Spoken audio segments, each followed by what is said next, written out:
오늘 말씀은 이 최강의 마지막 원수의 죽음에 대하여 원수라고 선언할 뿐만 아니라 승리를 선포하고 있습니다. 바로 생명의 승리요, 하나님의 승리입니다. 당시 고린도 교회 성도들을 포함하여 초대교회 때에 믿음이 연약한 성도들 가운데에 부활을 믿지 못하거나 또는 부활에 대해서 여러 가지 의문을 가진 성도들이 많았습니다. 오늘날 전 세계에 25억 이상의 가톨릭까지 포함한 크리스찬들이 있습니다. 크리스찬이라고 교회 다닌다고 하지만 부활에 대해서 확신하지 못하고 부활에 대해서 흔들리는 의문이 많은 분들이 있습니다. 오늘 예배드리는 여러분 가운데도 진짜 부활이 있기는 있나? 부활이 뭘까? 부활신앙, 부활에 대한 확신을, 여기에 생명을 걸지 못하는 분들이 분명히 있을 것입니다. 여러분, 부활에서 여러 가지 생각을 할 수 있습니다. 여러 가지 합리적인, 과학적인, 세상 지식적인, 논리적인 접근을 할 수 있습니다. 그러나 성경 말씀이 하나님의 계시의 말씀이라면 적어도 우리 기독신앙, 예수신앙의 가장 중요한 주제인 십자가와 부활, 이 부활의 약속은 그냥 단순하게 믿는 것이 중요합니다. 그게 더 좋은 길입니다. 우리 경상도 분들은 이런 말 하잖아요. 칵 믿어볼 안 하나? 칵 믿어보세요. 그렇게 해놓고 증거들을 찾고 고민을 하고 기도를 하세요. 아니라고 의심하면서 찾으면은요, 또 그런 쪽으로 발달되고 논리가 개발됩니다. 이토록 중요한 부활이라는 주제에 대하여 사도 바울은 고린도전서 15장 전체를 통하여 자세하게 설명하고 있습니다. 먼저는 예수 그리스도의 죽으심과 부활을 설명합니다. 예수의 부활로부터 우리의 부활이 이어지기 때문에. 근데 예수의 죽으심과 부활은, 십자가와 부활은 하나님이 이미 오래전부터 성경대로 예언해 놓으시고 성경대로 일어난 사건이라는 것입니다. 성경대로 십자가에 죽으시고 성경대로 부활하신 메시아, 성경대로 죽으시고 부활하신 그리스도가 아니면 그리스도가 아닙니다. 다른 그리스도는 없습니다. 그리고 20절부터 24절까지 예수님이 그를 믿어 부활하게 되는 모든 성도들을 위한 첫 열매, 첫 모델이 되신다는 것을 설명합니다. 우리가 어떤 물건이나 제품을 만들 때, 예수님이 제품은 아니지만 앞으로 생산될 제품이 뭔지를 샘플, 모델을 보여주잖아요. 우리가 어떻게 부활하느냐? 예수님 같은 영광스러운 몸의 형상으로 부활한다는 거예요. 예수님 부활하셔가지고 이 땅에 잠시 계실 때 어떻게 했습니까? 벽을 뚫고 가시고 500의 형제 일시에 나타나시고, 우리도 그렇게 부활합니다. 영광의 몸이에요. 그런데 각각 차례대로 부활하는데 차례가 있습니다. 먼저는 첫 열매인 예수님의 부활로 시작해서 다음으로는 예수님이 강림하실 때, 하늘로 강림하실 때 일어나는 성도들의 첫째 부활이 있습니다. 성경에 나옵니다. 그리고 그 다음에 일어날 둘째 부활이 있습니다. 즉 부활이 도미노 현상처럼 순서를 따라서 진행된다는 것입니다. 이 부활의 순서에 대해서는 다음에 자세하게 그것이 어떤 의미고 왜 그렇게 되는지를 다음에 다룰게요, 시간 내상.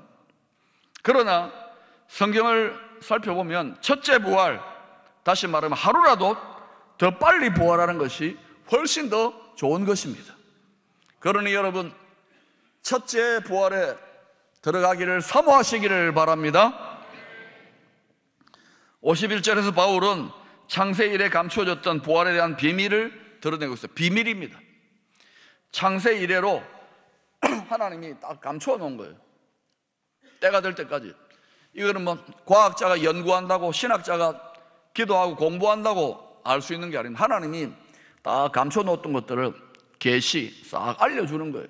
때가 되면 사도 바울과 복음 전하는 사도들에게 이 부활의 비밀을 알려주신 거예요.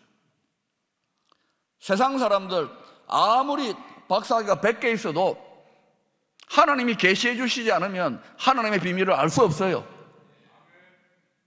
비밀 뭐라고 합니까? 여러분 읽어보십시다. 시작.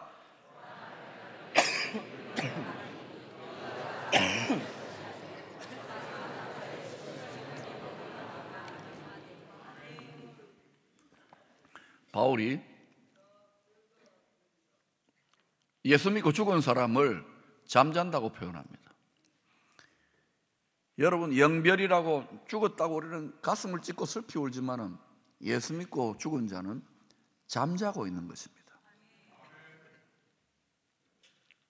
우리가 저녁에 자는 것은 죽음을 연습하는 것이고 아침에 일어나는 건 부활하는 것입니다. 그걸 연습하는 거. 오늘 여러분 다 부활하셨네요. 아닙니까?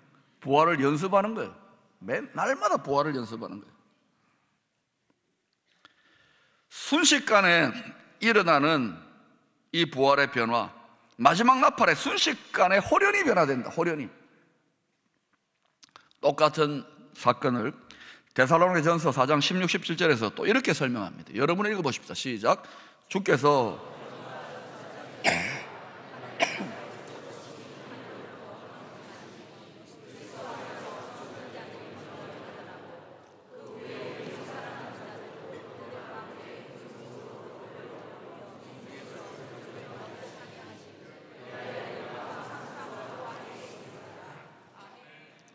이 첫째 부활에 참여하는 성도들, 이미 죽은 상태에서 부활하거나 또는 살아있는 가운데 순식간에 눈 깜짝할 사이에 부활의 몸을 다 입게 될 것이라고 합니다. 근데 이게 조용히 진행되는 것이 아니라 마지막 나팔 소리, 큰 호령, 군대 차렷! 사령관님 오십니다! 호령이에요. 호령은 큽니다. 천사장의 소리, 천사들 중에 대장이 있는가 봐요.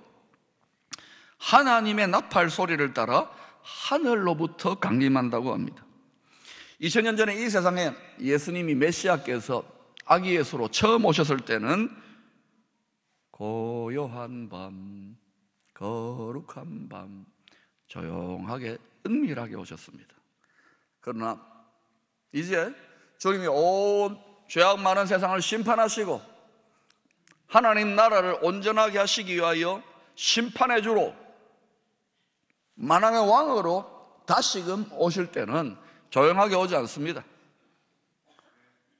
온 우주가 떠나갈 듯이, 전 세계 지축이 흔들리듯이 빵빠라빵빵 빠밤빰빰 우주적인 빵빠레가 울립니다. 소리 가운데에, 거대한 사운드 가운데에 지축이 흔들리고 하늘이 움직일 정도의 사운드 가운데 임하신다는 거예요. 그리고 부활의 몸으로 변화되어 땅에서 주를 맞이하는 게 아니라 구름 속으로 끌어올려져 가지고 성경에 나와 있죠. 공중에서 주를 영접하게 된다고 합니다. 저는 이 말씀을 믿습니다. 만화 영화가 아닙니다. 여러분 놀랍지 않습니까? 날개도 없는데 부활의 몸으로 변화되는 순간 수도를 많이 하면 1m 공중부양을 한다고 합니다. 안 하는 게 좋습니다. 공중부양 정도가 아니라 바로 공중으로 순식간에 날아오릅니다. 그러니 여러분, 이 첫째 부활의 때에 제대로 들림 받으려면 평소에 체중 관리를 하셔야 됩니다. 여러분, 이 장면을 바라보면서 성령의 감동으로 찬송을 지었던 찬송이 있죠. 하나님의 나팔 소리 천지 진동할 때에 예수 영광 중에 구름 타시고 천사들을 세계 만국 모든 곳에 보내어 구원 얻은 성도들을 모으리. 나팔 불 때 나의 이름, 나팔 불 때 나의 이름, 나팔 불 때 나의 이름, 부를 때에 잔치 참여하겠네. 어린 양의 혼인잔치가 공중에서 구름 가운데 일어나는 거예요. 첫째 부활을 말하는 겁니다. 오늘 예배 드리는 여러분 중에 한 분도 예외 없이 경건하고 거룩하고 진실된 믿음 생활을 통하여 세상에 저와 짝하는 분들 들림받기 어려울 것입니다. 거룩한 행실, 깨끗한 신부의 웨딩드레스, 세마포옷을 예비하시고 경건하고 진실된 믿음 생활을 통하여 그때 다 변화되어 공중에서 신랑 되신 주님을 맞이할 수 있게 되기를 축원합니다. 바울은 이 놀라운 부활의 때를 믿음의 눈으로 생생하게 바라보면서 55절에서 마지막 원수 사망을 향하여 승리의 종전선언을 선포하고 있습니다. 사망아, 너의 승리가 어디 있느냐? 사망아, 네가 쏘는 것이 어디 있느냐? 바울은 계속 영적 전쟁을 수행해 가지만 이미 총사령관 사탄의 뱀의 머리가 십자가에서 으깨어졌다, 부활하심으로 으깨어졌다라고 영적으로 환하게 내다보고 승리의 선언을 하고 있는 거예요. 한마디로 거대한 그 누구도 역사 속에서 이길 수 없었던 죽음의 권세 앞에서 코웃음을 치면서 비웃고 있는 것입니다. 죽음이 두렵지 않는 사람인 거예요, 바울은. 물론 바울 사도는 이 선언 이후로 사명을 감당하는 과정에서 수많은 고난을 몸으로 겪었습니다. 매도 많이 맞았고 고문도 당했고 질병으로 고생도 했고 감옥에 갇히기도 했습니다. 그런데도 바울은 죽음 앞에 결코 위축되거나 두려워하지 않았습니다. 마지막 순교의 순간까지 부활의 소망, 그냥 지적인 동의가 아니라 자신의 전 생각과 전 인격과 전 삶을 부활에 초점을 맞추어 담대히 부활의 복음을 전파했습니다. 성도가 가져야 될 중요한 정체성 중에 하나가 있습니다. 우리는 세상의 빛이요 소금이요 그리스도의 신부요 뭐 여러 가지 우리가 별명을 갖고 있지만 그 중에 아주 중요한 정체성, 이 시대적인 정체성이 뭐냐? 우리는 그리스도의 군사들입니다. 교회는 하나님의 군대입니다. 구약의 백성, 출애굽한 백성도 하나님의 군대라 그랬고 군사라 그랬습니다. 민수기에서 싸움에 나설 수 있는 용사들을 카운트했다 그랬습니다. 우리가 그리스도의 군사라는 것을 기억하십시오. 진정한 군인은 생사관이 뚜렷해야 됩니다. 내 한 목숨 기꺼이 조국을 위하여, 민족의 재단에 우주보다 소중한 나의 생명을 하나님 나라를 위하여, 만왕의 왕 되신 하나님의 뜻을 위하여, 그것이 충성이고 그것이 진정한 생사관입니다. 이것이 되어질 때에 생사를 건 전쟁터, 이런저런 믿음의 싸움을 싸울 때 상처를 받고 도적질하고 죽이고 망할 수 있는 그런 치열한 영적 전쟁터에서 강하여 용맹을 떨치는 그리스도의 군사가 될 수 있는 거예요. 오늘날 전 세계에 20몇 억의 성도들이 있지만 얼마나 나약합니까? 조금만 상처받으면, 조금만 어떻게 하면 안 나가. 믿음을 버려버리고 함부로 비난이나 하고 주저앉아버리고. 우리의 주적은 하늘에 있는 악한 영이라는 걸 기억하시기를 바랍니다. 마가복음 8장 34, 35절에서 주님께서 자기를 따라오려는 무리와 제자들에게 이렇게 당부하셨습니다. 무리와 제자들을 불러 이르시되 누구든지 나를 따라오려거든 자기를 부인하고 자기 십자가를 지고 나를 따를 것이니라. 누구든지 자기 목숨을 구원하고자 하면 잃을 것이요 누구든지 나와 복음을 위하여 자기 목숨을 잃으면 구원하리라. 이 세상에 목숨을 바칠 것이 많습니다만 우주보다 귀한 목숨입니다. 온 세상보다 천하보다 귀한 한 영혼의 목숨입니다. 여기에 하나님의 인권선언의 존귀함이 있는 거예요. 인간은 물질덩어리, 고깃덩어리가 아닙니다. 천하보, 온 세상 우주 만물보다 귀한 게 한 영혼입니다. 이 귀한 생명을 누구에게 드려야 됩니까?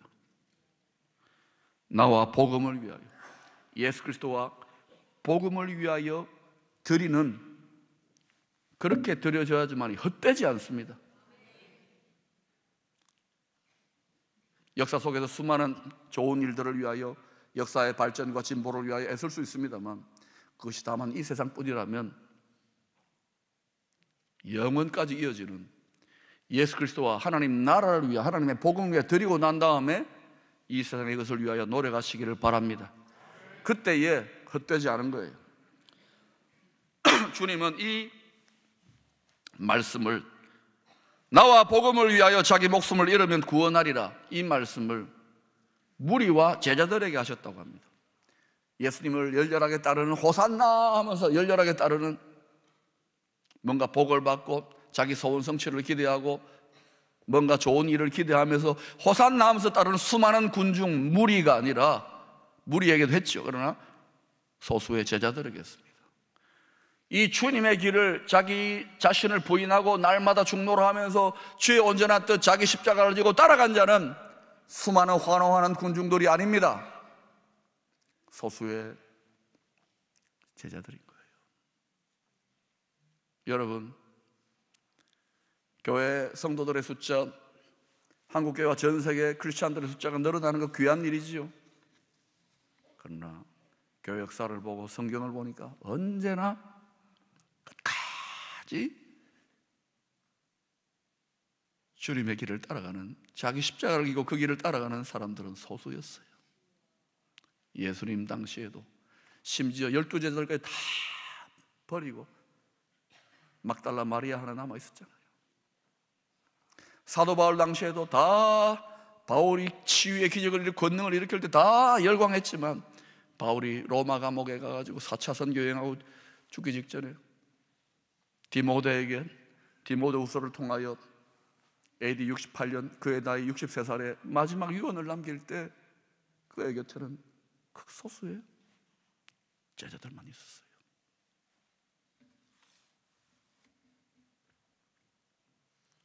오늘 이 자리에 많은 성도님들이 부활주일 예배를 드립니다만, 우리 기쁨의 교회 제자훈련을 통해 어떤 분들이 배출되는지 저는 모르겠어요. 날마다 주님의 부활의 능력으로 살아가기를 원하십니까? 무리가 아닌 제자의 삶을 살기를 원하십니까? 그렇다면 자기를 부인하고 자신의 정과 욕심, 예수 믿으면서 얼마나 약삭빠르고 이기적인지 몰라요. 이 정과 욕심을 죽이셔야 합니다. 예수와 함께 죽이셔야 합니다. 그리고 자기 십자가를 지고 주님을 끝까지 따라갈 수 있기를 바랍니다. 여러분 자신이 거룩해졌다, 의롭다 착각하면 안 돼요. 방심하면 안 돼요. 제 안에도 독사가 우글우글거리고 있다는 것을, 여러분 안에도 그래요. 사람은 본질상 죄인입니다. 그리스도 안에서 용서받은 죄인일 뿐이고, 하나님이 일방적으로 의롭다 하신 것 뿐이에요. 그리스도 외에는 이 세상에 어떤 종교 지도자든, 어떤 위대한 내가 구세주라고 하는 자들도 죄인이라는 것을 아셔야 됩니다. 부활에 대한 모든 설명을 다 하고 나서 바울은 58절에서 이렇게 결론을 내립니다. 그러므로 내 사랑하는 형제들아, 견실하며 흔들리지 말고 항상 주의 일에 더욱 힘쓰는 자들이 되라. 이는 너희 수고가 주 안에서 헛되지 않은 줄 압니다. 어디에 힘쓰라고 합니까? 부활에 대해서 다 설명을 듣고 다 하고 난 다음에 바울이, 가장 지혜로웠던, 성령 충만했던 사도 바울이 성도들에게 권면합니다. 그러므로 견실하며 흔들리지 마라. 부활의 신앙을 굳게 붙잡고 항상 주의 일에 더욱 힘을 쓰라고 합니다. 어떤 일요? 주의 일. 주의 일은 뭐 교회 일? 교회 일이 주의 일일 수도 있지만, 여러분, 주님의 나라와 주님의 뜻, 주님의 영광을 위해서 여러분의 직장, 정치, 경제, 학문, 매스미디어 모든 분야에 주님의 영광과 주님의 나라와 주님의 뜻을 위하여 죽으면 죽으리라 충성한다면 거기서 주의 일이 되는 것입니다. 교회 일만이 주의 일이 아니에요. 그러나 이 모든 훈련의 중심 센터, 파송의 센터는 교회이기 때문에 세상에 큰일하는 분들이여, 주님의 몸된 교회를 소홀히 여기지 마시고 여기에서 성령으로 충만하고 사명감으로 충만하고 주님의 지혜와 권능으로 충만하여 이 세상으로 나아갈 수 있기를 축원합니다. 주의 일에 항상 더욱 힘을 쓰시기를 바랍니다. 여러분 인생에 무엇이 가장 중요합니까? 사도 바울은 다 헛된 것을 알았습니다. 솔로몬도 다 누렸지만 헛되고 헛되다. 바울은 그래서 자기에게 좋았던 모든 것들 그리스도 예수 외에는 배설물과 같이 여기지 않았어요. 이런 가치관이 안 되면 그 사람 제대로 예수 믿는 것 아닙니다. 예수님 가치를 제대로 발견 못한 거예요. 불과 수년까지 온통 영광과 권력의 중심부에 있던 분들이 지금 어떻게 어디에서 지내고 있습니까? 어떤 마음으로 있을 것 같습니까? 또한 지금 심판의 자리에 서 있는 분들은 또 어떨 것 같습니까? 하나님만이 최종적인 심판자가 되십니다. 웩이라고 하는 세계적인 선교단체를 창설한 찰스 토마스 스터드 선교사라는 분이 있습니다. 영국의 가정에서 태어났습니다. 부유한 가정에서 영국 최고의 명문 캠브리지 대학의 장래가 촉망되는 크리켓 선수였습니다. 인기 짱이었습니다. 그러나 그가 미국에서 온 설교자 D.L. 무디의 투박한 설교를 듣고 자신의 모든 미래와 자신의 앞으로의 계획을 하나님의 나라를 위하여 복음을 전파하는 데 올인한 선교사로 드리겠다고 결단하게 됩니다. 주위에서 많이 말렸겠죠. 그러나 그의 결단을 깨뜨릴 수 없었어요. 그가 선교사로 파송될 때에 누군가가 이렇게 물었습니다. 자네는 보장된 미래와 돈을 다 포기하고 선교지로 떠나는 것이 희생이라고 생각하지 않는가? 그때 이 청년은 이렇게 대답했습니다. 만일 그리스도 예수가 나의 하나님이시며 나를 위하여 죽으시고 부활하셨다면 그분을 위한 나의 어떤 희생도 결코 크다고 할 수 없습니다. 여러분, 주님이 여러분을 위해 죽으셨습니다. 생명을 내어주셨어요, 하나님이. 그리고 부활하셨습니다. 여러분, 주님을 위해 무엇을 드립니까? 그가 남긴 오직 한 번뿐인 인생, Only One Life라고 하는 시가 있습니다. 이 시를 읽고 오늘 설교를 마무리 짓겠습니다. 같이 읽으십시다. 시작. 오직 한 번뿐인 인생 속히 지나가리라. 오직 그리스도를 위한 일만이 영원하리라. 오직 한 번뿐인 인생, 단 한 번뿐인 인생, 흐르는 그 시간도 머지않아 멈추겠지. 이내 주님 만날 그날이 오고 나는 그분의 심판의 보좌 앞에 서겠지. 오직 한 번뿐인 인생 속히 지나가리라. 오직 그리스도를 위한 일만이 영원하리라. 오직 한 번뿐인 인생 세미한 음성은 속삭이래. 더 나은 선택을 하라. 이기적인 목표를 내려놓으라. 하나님의 뜻만을 붙쫓아라. 오직 한 번뿐인 인생 속히 지나가리라. 오직 그리스도를 위한 일만이 영원하리라. 이 화려한 세상이 쓰리게 나를 유혹할 때, 사탄이 싸움에서 나를 누르려 할 때, 못난 자아가 사욕을 채우려 할 때, 주님이여 도우사 기꺼이 말하게 하소서. 오직 한 번뿐인 인생 속히 지나가리라. 오직 그리스도를 위한 일만이 영원하리라. 이 위대한 믿음의 선배를 낳은 좁은 길로 걸어간 영국 교회와 영국의 국민들은 지금 어떠한 모습인지요? 우리는 1000만 성도를 자랑하기 전에 우리가 정말 제대로 예수 그리스도의 온전한 뜻을 위하여 끝까지 자기 십자가를 지고 주님의 길을 따라가고 있는지 돌아볼 수 있기를 축원합니다.